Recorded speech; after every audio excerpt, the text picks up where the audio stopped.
fight. We don't have to kill. Everybody in the whole wide world really just needs to chill. No, we don't have to fuss, no, we don't have to fight. Hello, everybody. Welcome back to another episode of Just Chill with Oliver George. This is episode number 77, and this time around, I had the great pleasure in getting to know two very talented tattoo artists out of the Calgary area. Before we get into that conversation, though, I want to remind you, if you're watching on YouTube and you would prefer audio only, you can get that on Spotify, Apple Podcasts, iHeartRadio, and other places like that. If you're listening to my voice right now on one of those platforms, though, and you didn't realize that there was a visual side to this show, please come check it out here on YouTube. If you do come over to the YouTube side of things, I would really appreciate it if you consider hitting that subscribe button. Obviously, you don't have to, but I love making this show, and to me, the best part is connecting with new viewers and new listeners. So if you have supported this crazy endeavor of mine in any way up to this point, or you're just jumping in right now, thank you so much, because your support really does mean the world to me.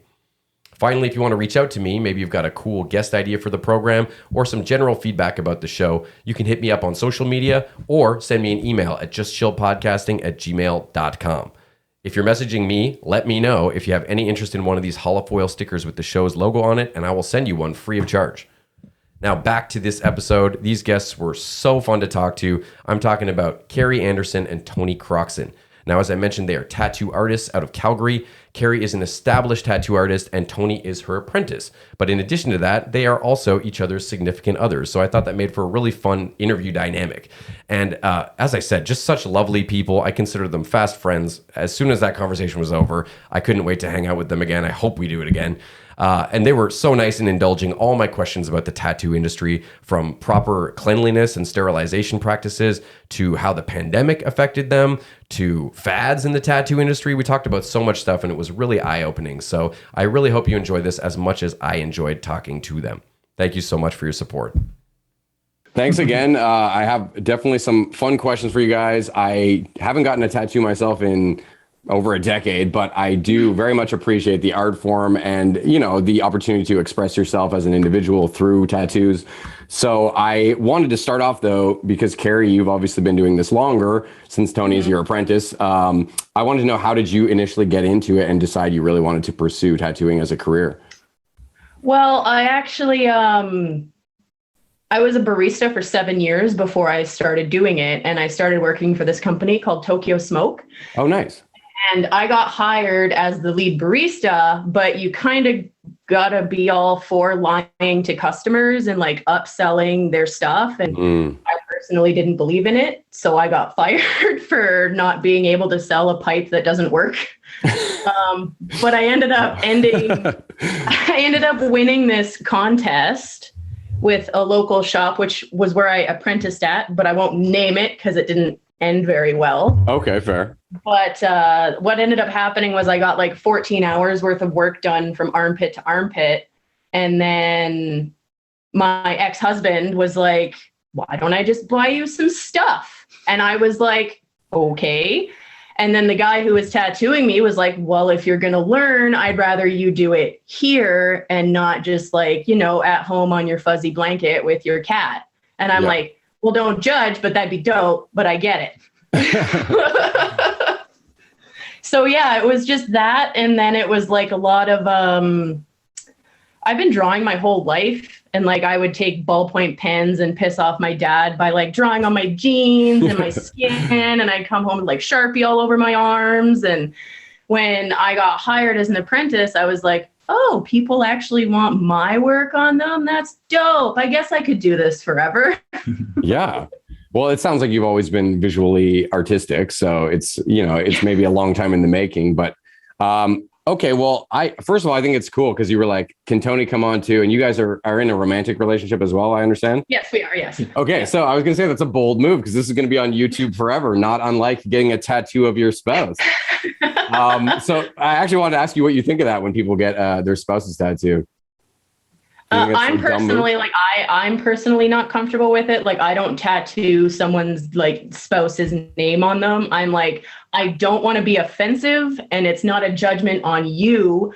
I just personally don't want my work to inevitably be covered if/when things go wrong. You're and it's like long game. Yeah, exactly. Well, Yeah. with tattoos, they're permanent and you have to. So I've actually, talked people down and out of maybe getting, well, I want my boyfriend's name tattooed 3 inches above my nipple and like the girliest letters possible. And it's like, how about you get something you both really like? So if you end up not together, it's like you still appreciate that piece of art. Yeah, somewhere that girl is like thanking you right now for her. Yeah, right. Her normal nipple. Oh man. Like a good example would be like my ex-husband and I got matching tattoos, quote unquote. Like I have Dan Avidan from Game Grumps tattooed on my bicep and it says I'm not so grump. Okay. And then he got Aaron Hansen and it says, hey, I'm grump. But because we split up, we both each have this tattoo that regardless of how things ended with us, like the Game Grumps are always going to be something that I personally enjoy, regardless of what happened with, ex-husband or whatever. I'm unfamiliar with what you were referring to. Sorry, what is Game Grumps? Is that what you're saying? It's an online, it's a YouTube channel of cool. 2 guys playing video games and being really dumb. Oh, nice. Okay, I'll have to check that out. Right on. But I get what you're saying. I do have one of those as well. My ex-wife and I were on, fabulous terms now, co-parenting and all that. But I do still have a key on the back of my neck and she has a lock. I don't think she's covered it up. But at least with that, it's like we still have kids together. So I feel like there's still like, okay, yeah, that makes sense. We still have a connection. Yeah. But I actually wanted to ask because Tony, you being the apprentice in this situation, I know nothing about what that process is. So first of all, I'd just like to know, what is the tattoo apprentice process? How long does it take? Just all the deets, because I really don't know. And my second question more specifically for you would be, what has surprised you the most thus far in your apprenticeship? Okay. 2 really good questions. Thank you. For the first one, I actually don't really know the full answer because I haven't actually gone through the full apprenticeship yet. Well, Kerrie can weigh in on that, obviously. Exactly. But what I do know is it's a lot of just try it out on some practice skin, see if you can actually do it. If you can do it, then, keep practicing until you get better because, lining does take some practice. Yeah. It's not something you can just be like, oh yeah, I do this naturally. No, it's not the same. It's not something that you can just do naturally. So there was a learning curve. But the surprising thing that I found is that I was able to pick it up very quickly. Mm-hmm. Okay. You adapted because I easily. Started in August with just learning how to use a machine. And like the shittiest practice skins that you could possibly get a hold of. Like I got them from an Amazon, like my apprentice, like $125 pen kit that I got. And I was just like, there you go. Have fun. I did not even know of practice skins. That makes sense perfectly. I guess synthetic skin, but I had heard that it was like grapefruits and stuff like that people did when they were practicing. Yeah, that's the ghetto version. Yeah, basically. Well, what that essentially teaches you is how to work around curves. Okay, interesting. By no means is it any sort of synthetic replicant of human skin. Like you can literally feel an orange and be like, "Huh, this doesn't feel like flesh." Well, if your skin feels like that, you might want to go to the doctor. Yeah, we call them dermatologists. Yeah, exactly. More specifically, but these ones, like I tend to. We watch a lot of YouTube channels, and they often have like these types of things where it's like stretchy and it kind of feels generally kind of like skin, and it works. Like that's really cool, right? But once you use it, it's done. Like there's no way to. Yeah, pretty much. But what you can do is they sell frames and stuff that you can get. Oh, that's neat. And all that. Cool. But this or pig skin, which you can get from a lot of different like Asian markets or international markets, which I had him learn on the ears. Yeah. You can just get interesting. pig ears and tattoo those. And now that he's tattooed skin, he's like, this is garbage. Oh man, that's so interesting though. I had no idea. Yeah. And that I wanted to mention because I said the ghetto version, but I did see you posting about criticisms of, you know, what you were calling scratchers, like people in their basement doing like really haggard tattoos and stuff. Can you speak to that a little bit? Oh yeah, guilty. I have one of those that I have had since covered. He managed to mess up the nautical star and it looked gnarly. I was 17 and dumb and I don't recommend it. But like basement scratchers are like essentially what you see trending on TikTok these days, where it's like, I got a kit off Amazon and I have no goddamn clue what I'm doing. But I did this heart on my knee, isn't it cute? Like, oh my God, anyone can do this. And it's like, no. The amount of time that I've put into just like individual research on infections, bloodborne infections, like in our studio, we wear masks while we tattoo because the idea of now, especially after COVID, it seems like not the smartest idea to tattoo over an open wound while you're talking and spitting into it. Yeah, even pre-COVID, just any pathogens that might get up in there, like why take the chance? I see what you're saying. Yeah, and then people are like, well, you can't gatekeep tattooing. And I'm like, well, if I watch one video on YouTube for heart surgery, do you think I can just do heart surgery? Yeah. Like, no, there's so many factors that go into being a tattoo artist. It's not just, hey, I figured out how the cartridge goes into the machine and now you just stab it in. Like, that's not even remotely close to what tattooing is like. It is weird though, because it's one of those industries where like at some point you have to take that final like plunge where you're like, okay, it's a real living person and they're here. That must be an interesting, transfer from pig's ears or whatever to all of a sudden it's like Fred or somebody's dad in front of you. Or mom. Or mom. Yeah, exactly. Yeah, it must be really exciting the first time. You must have like the adrenaline pumping.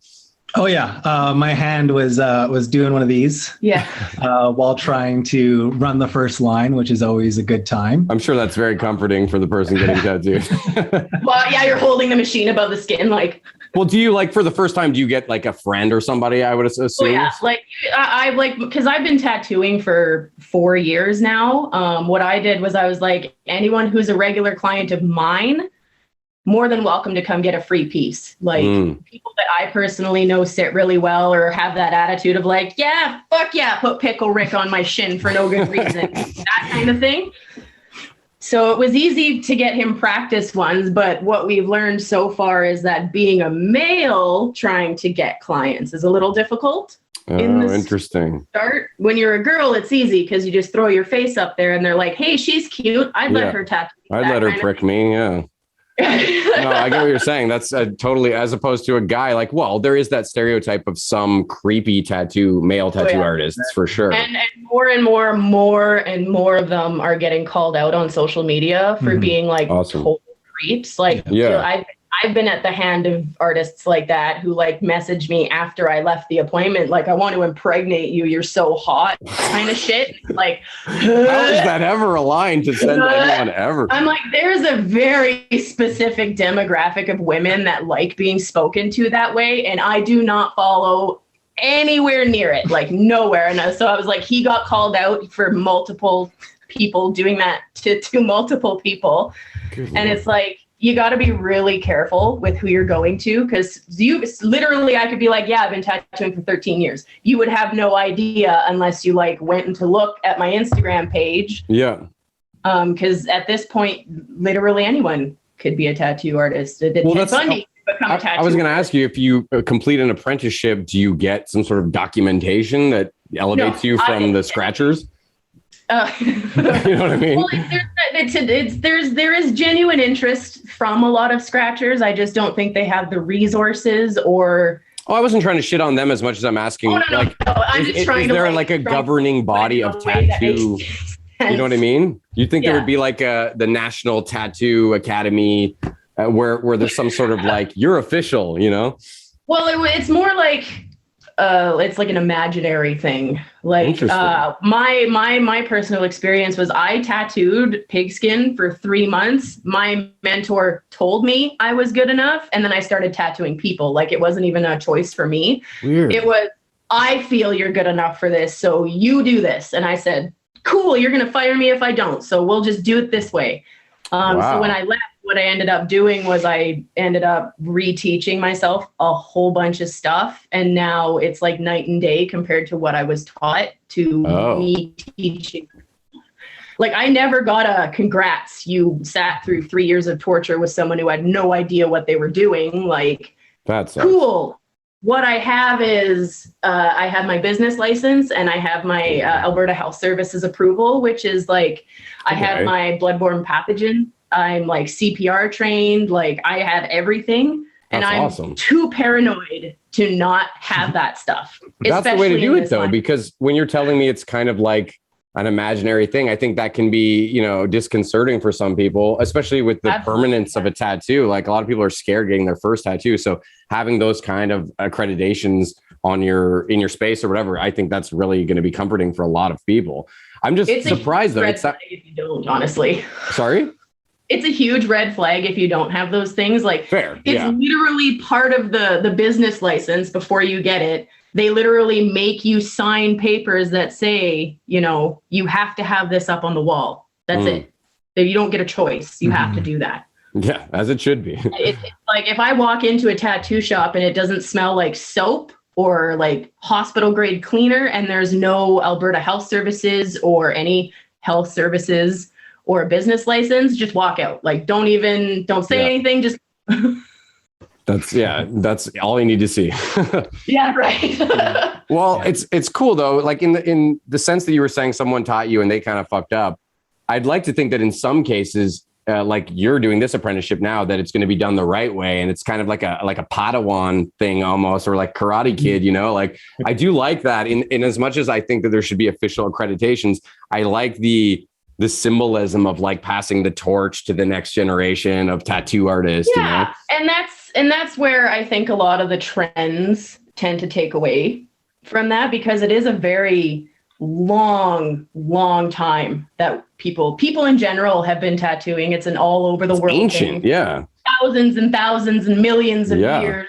They're pulling up mummies that have tattoos of like really neat, you know, Peruvian designs and Maori designs and all that stuff. So like there are tattoo schools. I'm not for them I'm for them as long as they're doing it safely. But there is a certain aspect of doing an apprenticeship that I feel like it has to be one-on-one. And you have to have that focus on what you're doing, because you're essentially teaching someone to permanently mark someone for the rest of their lives. And that's not, I think, something to be taken lightly. No, not at all. When he started, it was more of like I was setting up the studio to work and I found all this extra shit, like cartridges that expired, ink that expired. I'm like, go for it, do it. And I was like, if you want to practice, we can get you better skins. We can get you better machines. And he was just like, you know what? I can do this. It's pretty okay. So, and that's so far it's been a breeze. I'm just like, there you go. And he goes. So I was just like, don't push and take your time. That's really all you need to know. Because like what I didn't get in my apprenticeship was like, I wasn't allowed to watch YouTube videos because according to my mentor, all YouTube videos told you wrong things and all this stuff. And it was like, that's a bold claim.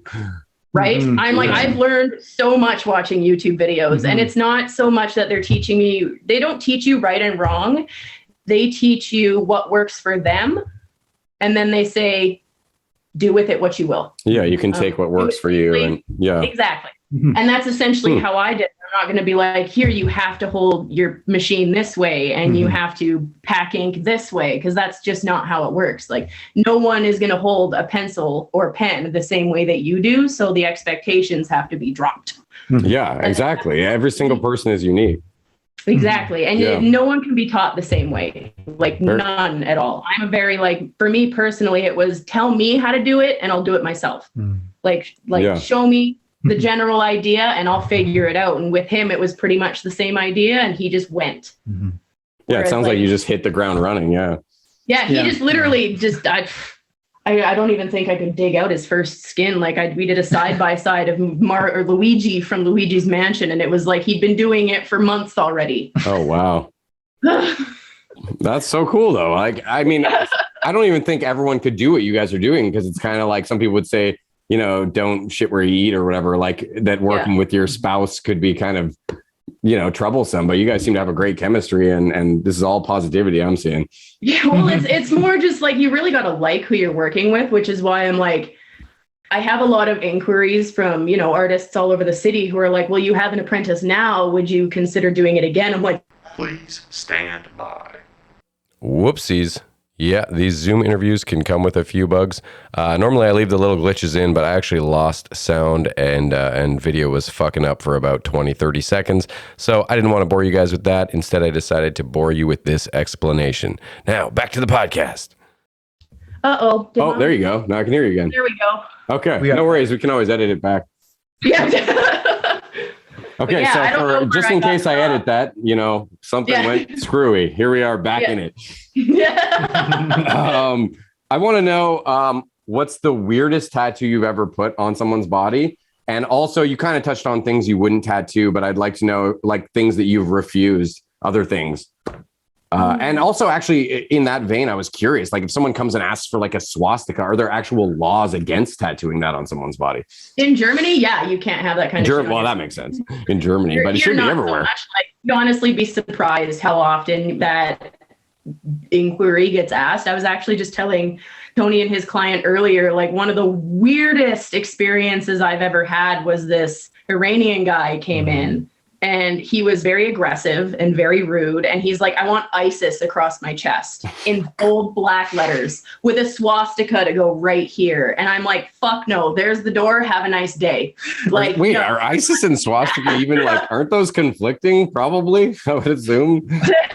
You don't walk into a tattoo shop and go, give me the absolute most racist thing you could possibly think of. Because they're going to be like, no. Have a nice day. Instead, this guy was like, give me two of the most racist times two. You'd want to do two, right? If not one, you want both double whammy. But I mean, you're at least Caucasian looking at first appearance. I don't know your heritage, but of course you're going to get some douchebag, like skinhead guy being like, you're cool, right? You're cool. Like me as a native lady, like, no. Oh, sorry. You are native. Oh, I couldn't, sorry. I have an iron deficiency, so it makes me look really It's hard pale. to tell through Zoom. We don't really know each other. So yeah, I couldn't tell when I first met her. So. Yeah. Regardless, so like I'm sure you get people who come in and they're just, assume that you're going to do fucked up shit like that. And that's why I was very curious, like if you had those types of people come in. No, yeah, that was only really the one. I tend to offer like discounted cover-ups for stuff like that. Like people really judge, like they paid their price by, they should just wear that forever. Like I don't believe in that mindset. Like if they want to get rid of it, that's an active effort to get rid of something hateful. And I think that should be rewarded on some level. Like people definitely acknowledged. To completely deny someone a service is wrong in itself. I haven't tattooed anything overly weird yet. Like I do naked ladies sometimes, but I don't think that's not that weird. Strange. Like, that's not true. In my apprenticeship, I did a skull made out of burger ingredients for a There chef. you go. That's what I was after. It was like lettuce was the head, and then like I don't know. I guess I threw in corn for the teeth and the eyeballs, and like knives for the crossbones. Sweet. And, like, Yo, I actually want to see that really badly now. That was pretty dope. Oh, that sounds awesome. When you're talking about safely doing all this, I work at the hospital in sterilization. I actually worked overnight, which is why I'm a little bit foggy right now, but so bear with me. But I wanted to know, like, what is the process for sterilization in a properly run tattoo studio? Is everything one time use, or is there like, do you have little autoclave sort of instant sterilizers? I think it really depends on the shop you go to, because there are still a lot of artists who are very loyal to the coil. So the machines that do have multiple uses, so the big metal ones, which in which case you would use an autoclave. Unfortunately, I don't do that. Mine's all single-use disposable. My cleaners are all hospital grade. Everything gets soaked in between every client. I wrap my armrests. I wrap my table. I wrap my lamps. I wrap everything. Gets covered in anything that isn't going to soak in the ink or blood or plasma. Yeah, that's awesome. my thing is like, as long as it smells clean, it's probably pretty clean. Yeah. Well, it sounds like you're going above and beyond. That's awesome. Oh, yeah. Well, I'm like, as he's immunocompromised and I have asthma, so a cold could literally knock me out of the park with no effort. So doing all this properly and in a basement, in a house, I kind of feel like the paranoia is just... Yeah. Home studios obviously have a bad rap in terms of cleanliness, thanks to all the people who are like, yeah, I watched my buddy do it one time when I was 14. Yeah. I did it like. Oh my God. Fuck, I totally lost my train of thought there. I had to actually something off you, what you just said. It spurred me. I was going to ask you something and now I'm totally fucking brain farting. Well, I mean, working overnight does that. Been there. Oh, dude. Yeah. I slept like 5 hours today. It's my brain's not in a healthy spot in that regard. But I do want to talk to you about tattooing trends because I want to know, first of all, what's the cutting edge? What's the cool things going around? I know I've seen UV ink. I've seen a lot of white ink, QR codes and stuff like that. I'm just very curious. Sure.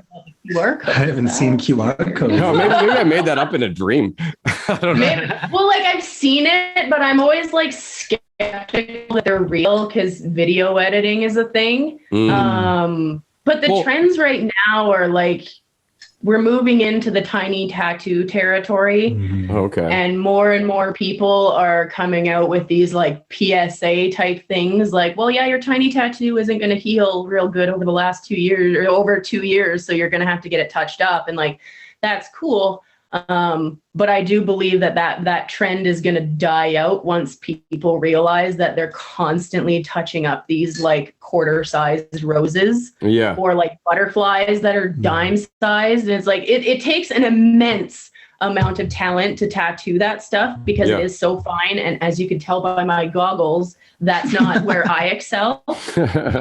I'm a bold will hold till I die. I love traditional work, so I'm like I'm at my wit's end in terms of tiny tattoos. Like it's like tribal. It's going to be all covered up within the next 10 years or lasered off within the next 10 years. I only really recommend 2 people in my city who can actually do it really well where it sticks. And those are the only 2 people I will send people to because I'm like, they do it well that you're not going to need a touch up in 2 years. But even if you're the finest liner or however you put it, if you're doing a piece that's really small, I can only imagine as you age, it's going to get distorted and fucked up regardless. Well, like within the first 2 years, the tattoo grows average like 2 millimeters. So like when it settles and it looks fuzzier, that's the ink literally settling under your skin. And it kind of does this.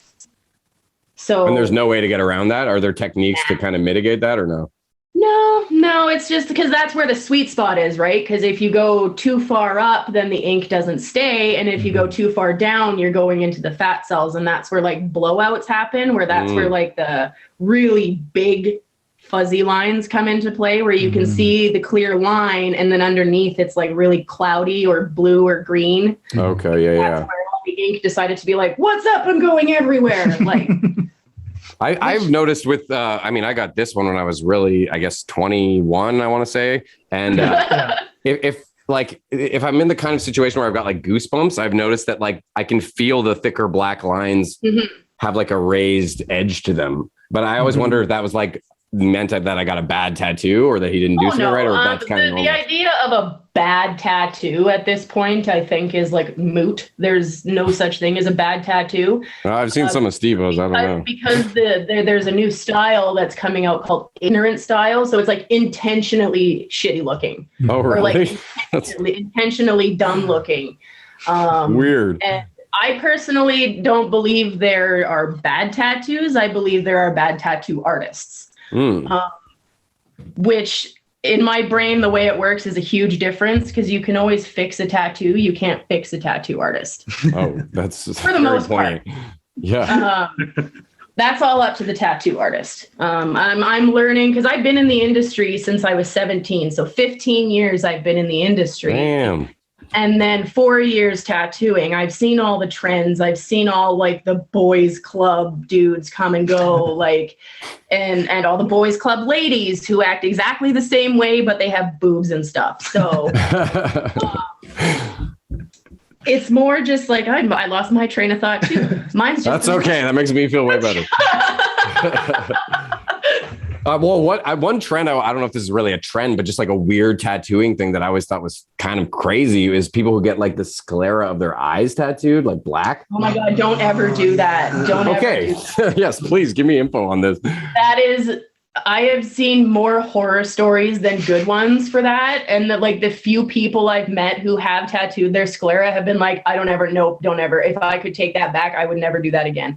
Because, they're like, yeah, I kind of regret looking like a demon all the time. That's a gamble I don't think anyone should take. Yeah, no, you look evil. I'm sorry. It's not a good vibe. I could see why maybe some people, like, I don't wake up in the morning and choose demon, but some people do. And, to each their own. It's just like, it hurts to look at. There's a body mod guy I've seen from somewhere in like South America, I want to say, and he's got those, but he's also, I think originally he wanted to look like Red Skull or something like that, and he's got horns, but he removed his nose completely, and it's pretty intense. And I gotta wonder, but there's a lot of comic book characters to choose. Why that one? I know, right? Yeah, he's a Nazi too. But I mean, the weird part about that to me is like there's a lot of talk about body empowerment, as there should be. And body modification kind of falls into that. But when you're at the point where you're chopping your actual nose off, should he be possibly seeking mental therapy? I don't know. Like, maybe that's not something we should be like, you go, buddy. That is I honestly feel like doing that is like an extreme form of what's it called now? Like imposter syndrome? No, not that one. Where you don't feel right in your body. I can't remember. This is like, body dysmorphia. That's what it is. Where you literally feel like you have to do that. Like, I see a lot of, this is why I stopped going on Snapchat, because Snapchat like forces those stories on you, and like the discover page where it's like, watch me transform myself into something I enjoy. And it's like, cool. So like, should I not enjoy how I look? What's going on here? But it's like, you I really feel like your nose. Some parts of it is definitely on the mental side versus like, I want to look aesthetically pleasing like the most Nazi dude in a comic book history, like make me look like that. Well, the other thing about that guy is they show like him with his wife and his kid, and I'm like, there's no way your child, no matter how well you explain it to him, is not going to think you look terrifying. Like, if you're 5 years old and your dad looks like that. Guy going to the crib at 3:00 in the morning because his kid is crying, and it just stops because he's like, well, just let me heat up your bottle with my hellfire breath. Like, right? It's a little dark for me, but shit. Oh, okay. So what do you think is the next big thing on the horizon of tattooing then? What do you think, or what would you like to see maybe? I'd like to see whiting get a better reputation, because it's like, it's a really good method of tattooing people who don't want the obviousness of a black tattoo. Like, it has a henna vibe.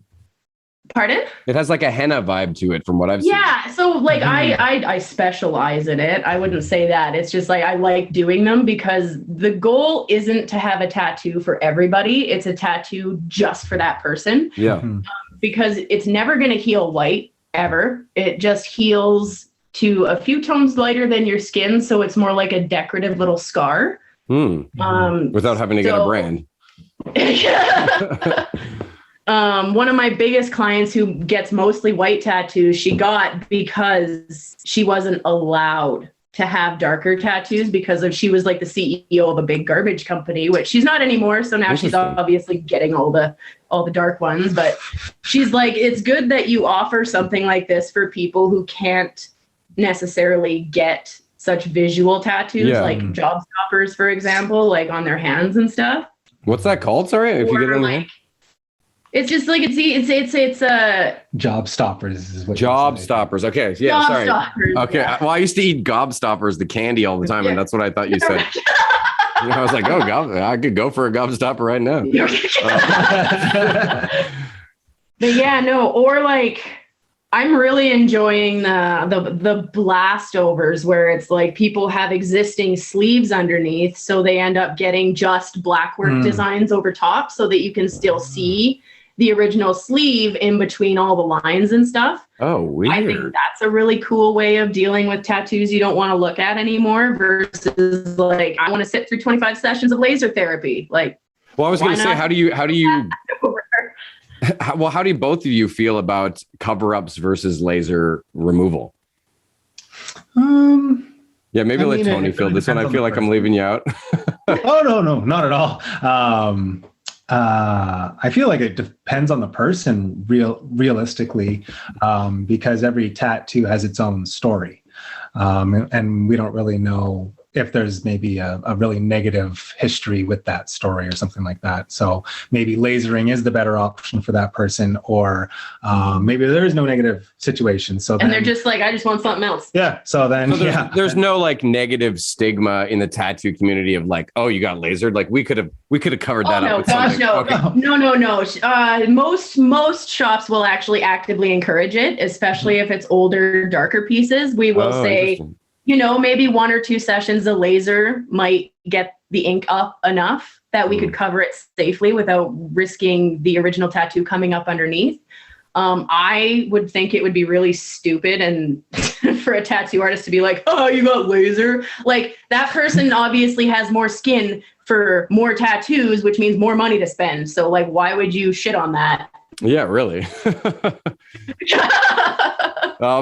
Okay, I have a question. This is a little bit subjective, I suppose, but I've heard a lot of people argue about the most painful place to get tattooed.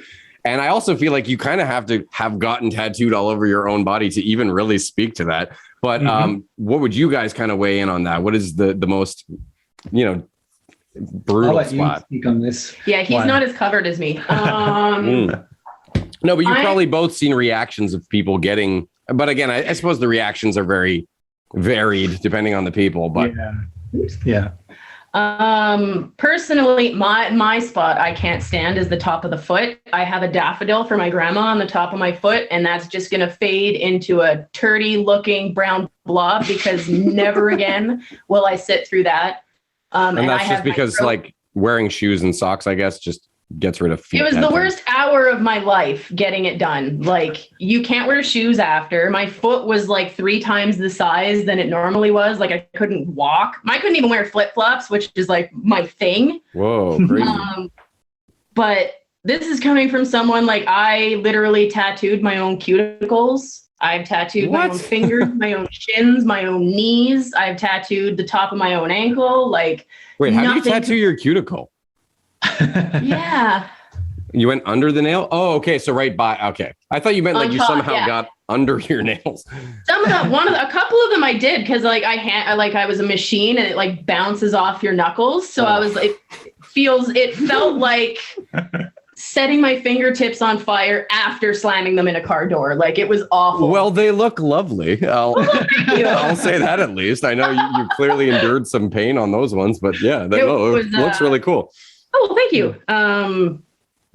But I think, it is actually very subjective. I think if I were to go off of in my experience tattooing over the last 4 years, I'd say inner bicep seems to bother most people. Yeah, that sounds like a bad. Especially like up in towards the armpit. I've heard the ribs are pretty bad as well. I can't say because I personally didn't find it that bad. Okay. I have like both behind my knee ditches done. Like those were a walk in the park in comparison to the top of my foot. Wow. Well, some people do like in the lips and like there's pretty much nowhere that hasn't been tattooed, I want to say at this point. Yeah. If people are doing the eyeballs, I think we're done. Tattooed like the top of her tongue. Oh yeah, that can't last. Yeah, it was like a TikTok. Like she literally was tattooing her tongue. I'm like, I can't. Ink smells gross. I can't even imagine what it was like to have it on your tongue. And would that damage your taste buds permanently, potentially? Absolutely. You would be like ripping it open. Oh my God, man, some people. Oh man. Well, this is a fun question because I love looking through your stuff. I've followed you for a while now, but I really love your Simpsons tattoos. And I think actually at one point you were asking for suggestions, and I said the gremlin on the side of the bus, and I think you ended up doing that. I'm doing that next Saturday. I want to say I'm doing the gremlin next Saturday, and he actually got the Krusty. Oh, nice. Yeah, he got 2 of them. He's coming. The gremlin kind of looks like Krusty, actually, a little bit. He's so adorable, I think. Personally, they all have the same mouth. It's like they have the Homer mouth, like Homer's mouth on everyone. Yeah. Well, okay, so let's expand and go past tattoos here. And for both of you, just for fun, do you guys have a favorite Simpsons character and why? Krusty the Clown, because I love clowns. Okay. Straightforward, straight shoot. Well, he's hilarious though. Right. I'm just gonna say Bart, only because I only really original. No, I'm just kidding. I only watched The Simpsons up until I think maybe I was like 12 or 13. And okay, the good years. Now, so that was quite a while ago. I haven't really watched The Simpsons. I can't say I've seen a new Simpsons since like Michael Jackson was on it. Oh wow, that's pretty old. But if you listen to the Simpsons community, most of them say that after season 9 is garbage. Yeah. So basically, the period you watch is like the golden years, and the golden. Yeah. I mean, they're on a season 34 or something now. Yeah, I was gonna say there's like 30 years of The Simpsons to watch, and like I can barely get through one season of a new show, and those are only 6 episodes now. So. Yeah, I know. That's the adult thing, right? You're supposed to have all the freedom, and then you're like, I don't have 5 minutes to watch a fucking show. Yeah. This is literally the most free time we've had in like months at this point. Yeah. But that's good. That means you're grinding and you're doing what you love. So that's awesome. Oh yeah. Yeah. And you guys don't have kids yet, right? You don't have kids? No, we're not kid people. No. Oh, okay. So never gonna have kids. Interesting. No, I if I could donate my functioning bits to someone who could use them, I absolutely would in a heartbeat. That's kind of beautiful. No, I mean, because use it. I was just about to say that I've heard many people who say they're never going to have kids, and then I see them at a party a few years later and they're like, meet Travis. So I always kind of hold that in the back of my head, but you guys both seem very kind of clear and adamant, like we've talked about it. Oh yeah. Well, like, because I was married for 8 years, and it was like very strange towards the end, because I was very adamant that I'm like, no, that's 9 months of my life that I would never get back. So no, thank you. On top of like all the health issues I have, and like mental illness runs in my family. So like, why would I make that choice?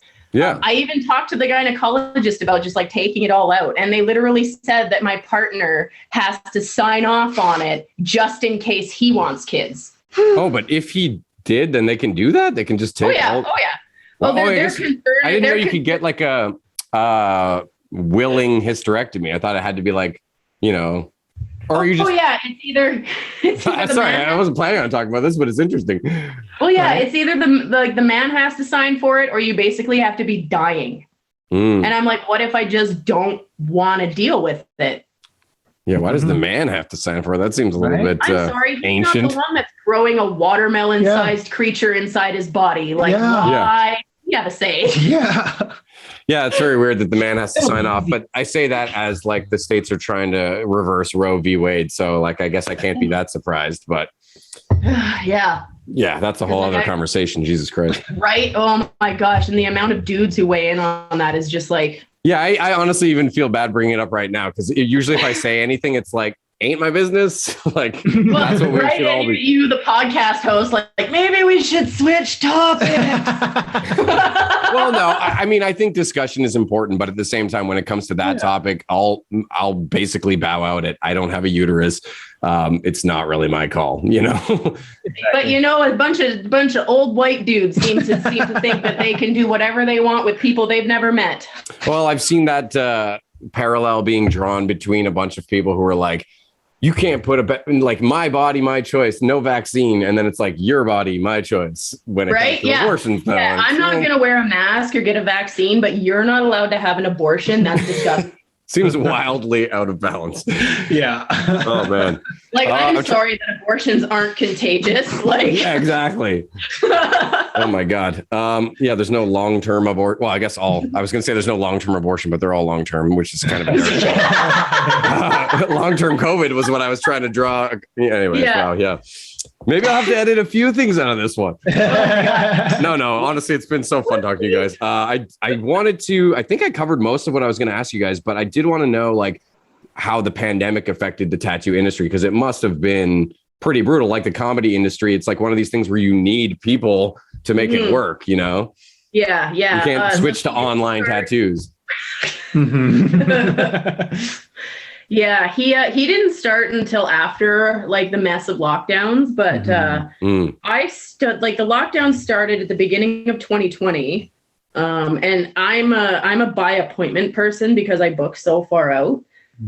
Pardon me, holy moly, that stuck up on me. Oh, that's okay. But it was hard because if you're not tattooing, you're not making money. And people are a little bit sketchy about leaving deposits and then not getting their tattoo over a certain amount of time. And with the lockdowns, it was like, oh yeah, we'll pencil you in and then we'll get you in. And then it was like, just kidding, we're locked down again. Fuck all of you. Like that's essentially what it felt like.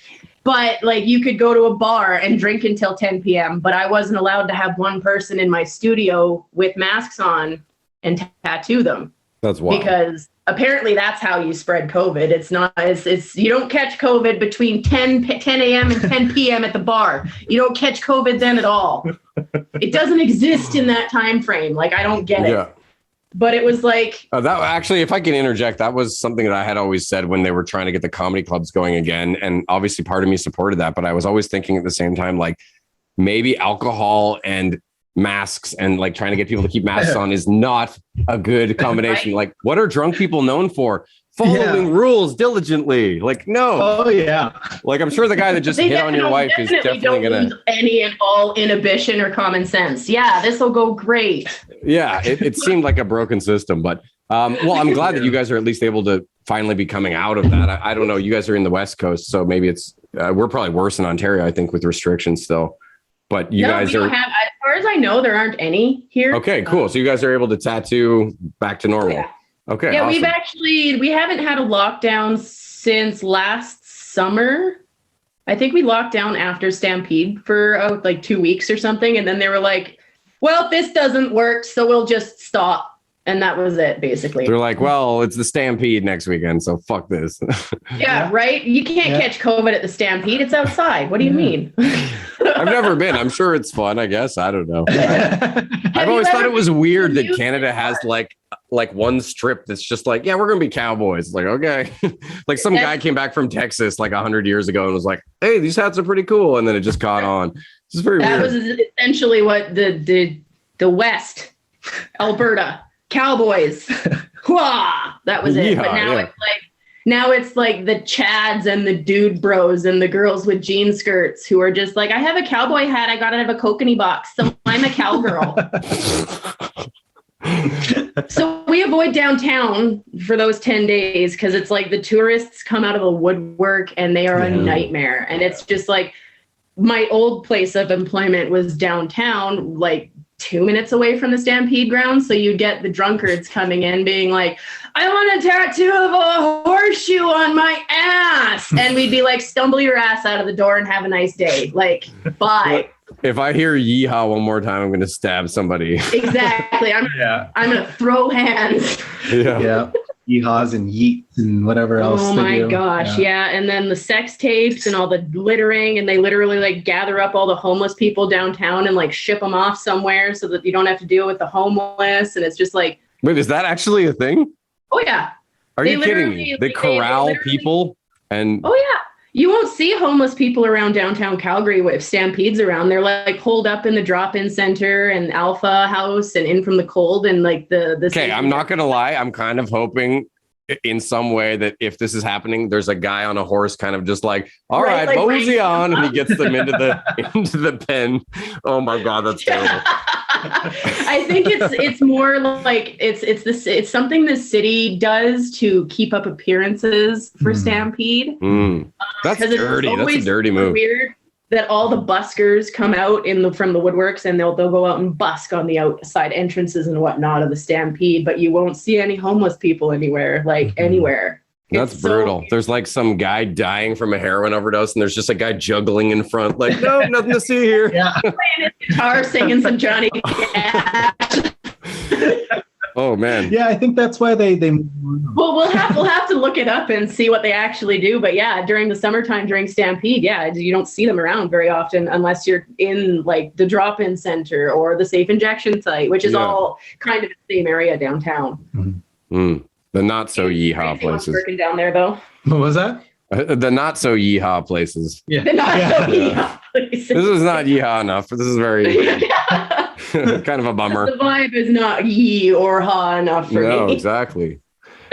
Well, oh my God. I don't know. I guess just one more question at this point, which is the season 3 question I've been asking everybody, which is if you weren't doing what you're doing for a living right now, what would sort of be your dream job? Or if it's easier to answer, what did you want to be growing up? I'd probably be a barista. Like I've always wanted to open my own cafe. Oh, nice. I've always wanted to have the fancy Lummerzoko machines and like have a place where people can come listen to vinyls and read and listen to like music on whatever station that's open and just drink coffee and hang out. Nice. That's probably what I would do. I'm really good at latte art, so. Yeah, why not use that skill if you've got it in your repertoire? And Tony, yeah. I would say dream job would probably be owning a music studio for music nice. and songwriters and just music people, musicians. Are you a musician? Oh, you do percussion, right? I actually I started with guitar. Okay. Was in a band when I was a teenager. Nothing major, nothing big. And then also kind of learned how to play the drums a little bit.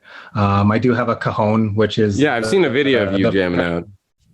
Yeah. And that was the one you posted. Yeah, we did the Instagram lives and whatnot. We do that Nice. on the website. Yeah. But for 10 years, I was a DJ and music producer. Awesome. In Winnipeg. So I did that for a while and then kind of left that away, and now we're here. But dream job would be running a studio for sure. And what did both of you guys want to be growing up? I'm kind of curious. I wanted to be a morgue technician. Okay. Little Wednesday Addams vibe, but okay. Oh, yeah. I mean, I have braids. I know. I went for the obvious draw there. Yeah. And probably the cosplay that I did at Comic-Con a couple weeks ago. Oh, yeah. That must be in my subconscious with the guys from Clerks. Yeah. And then for me, I think it was always an astronaut as far as I can remember, because I've always loved space. Reach for the stars. Yeah. Of course. Exactly. Land at the moon. Land at the moon. Yeah. Right on. Yo, this was so fun. And thank you actually for just educating me on so much stuff. I might actually get another tattoo, and I feel like I know a little more going into it now. Yeah. Well, thanks for having us on. Yeah. Of course. All the best to both of you, and don't be a stranger. Yeah, anytime. We'll do a digital high five, I guess. Boom. All right. Take it easy, you guys. See ya. See ya.